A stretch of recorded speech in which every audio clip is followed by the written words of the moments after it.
We, the United States, lead the world. Свою територію. We've gone up since the election. I was just told by Scott. अमेरिकी राष्ट्रपति चुनाव में Donald Trump बार बार इस बात पर जोर दे रहे थे कि वो राष्ट्रपति बनते ही रूस यूक्रेन युद्ध को रुकवा देंगे। और ट्रंप ने उस वक्त अपने बयानों में कहा था कि व्हाइट हाउस में आते ही वो सबसे पहले यूक्रेन को दी जा रही हथियारों की सप्लाई पर रोक लगाएंगे। हालांकि कुछ मीडिया रिपोर्ट्स में यह भी कहा गया था कि ट्रंप राष्ट्रपति जेलेंस्की को रूस को अपनी जमीन का कुछ हिस्सा देने के लिए भी मजबूर कर सकते हैं। और जमीन के इस टुकड़े में डोनेट्स्क और डोनबास जैसे इलाके शामिल हैं, जहां पर रूसी सेना ने आंशिक रूप से कंट्रोल कर रखा है। हालांकि ट्रंप के आने से पहले बाइडेन ने यूक्रेन पर एक बड़ा दांव चल दिया था। वो ये था कि बाइडेन ने यूक्रेन को अमेरिकी ATACMS यानी आर्मी टैक्टिकल मिसाइल सिस्टम से रूस के भीतर हमला करने की मंजूरी दे दी थी। लेकिन अब राष्ट्रपति बनने से पहले ही ट्रंप ने ATACMS को लेकर बाइडेन की इस नीति के खिलाफ मोर्चा खोल दिया है। ट्रंप का कहना है कि रूस के भीतर ATACMS से हमले की मंजूरी देकर संघर्ष को खतरनाक तरीके से भड़काना है। ये आग में घी डालने जैसा काम है। दरअसल ट्रंप ने अमेरिकी मैगजीन टाइम को एक इंटरव्यू दिया जिसमें उन्होंने कहा, जो कुछ हो रहा है वह पागलपन है, यह पागलपन है। मैं रूस में सैकड़ों किलोमीटर दूर मिसाइलें भेजने से पूरी तरह असहमत हूँ। हम ऐसा क्यों कर रहे हैं? हम इस युद्ध को और क्यों बढ़ा रहे हैं और इसे बदतर बना रहे हैं? ऐसा करने की अनुमति नहीं दी जानी चाहिए। युद्ध में मरने वालों की संख्या स्थिर नहीं है। मैं दोनों पक्षों की बात कर रहा हूँ। यह काम पूरा हो जाना चाहिए। वास्तव में दोनों पक्षों के लिए फायदेमंद है।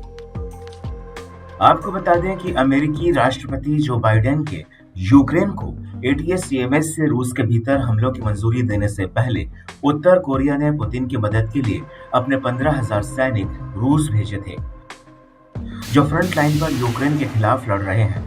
और इसके बाद राष्ट्रपति जेलेंस्की ने बाइडेन से फिर इन हथियारों को रूस के भीतर हमला करने की परमिशन मांगी थी। हालांकि ट्रंप व्हाइट हाउस में आकर कैसे यूक्रेन युद्ध को रुकवा सकेंगे, इसको लेकर अभी कोई जानकारी नहीं है। ट्रंप का कहना है कि वो इन सब का खुलासा फिलहाल नहीं करेंगे। वहीं दूसरी तरफ रूस ने साफ कर दिया कि वो यूक्रेन द्वारा रूस के भीतर ATACMS हमलों का जवाब जरूर देंगे। रूस का आरोप है कि यूक्रेन ने 12 दिसंबर 2024 को रूस के भीतर एज़ोव सी के पास एक सैन्य अड्डे पर 6 अमेरिकी ATACMS बैलिस्टिक मिसाइल दागी थी, जिसकी वजह से रूस अब यूक्रेन के ऊपर एक नई इंटरमीडिएट रेंज वाली हाइपरसोनिक मिसाइल का टेस्ट करने के लिए मजबूर हुआ है। इसको लेकर रूस के रक्षा मंत्रालय का कहना है कि यह हमला पश्चिम द्वारा बनाए गए हथियारों से किया गया है, जिसे जवाब दिए बिना जारी नहीं किया जा सकता है और इसको लेकर जरूरी कदम उठाएंगे।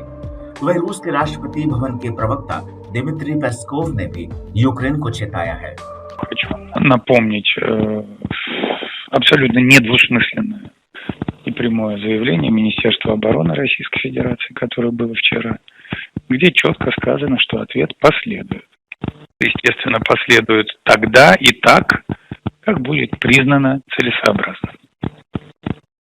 Но он последует обязательно.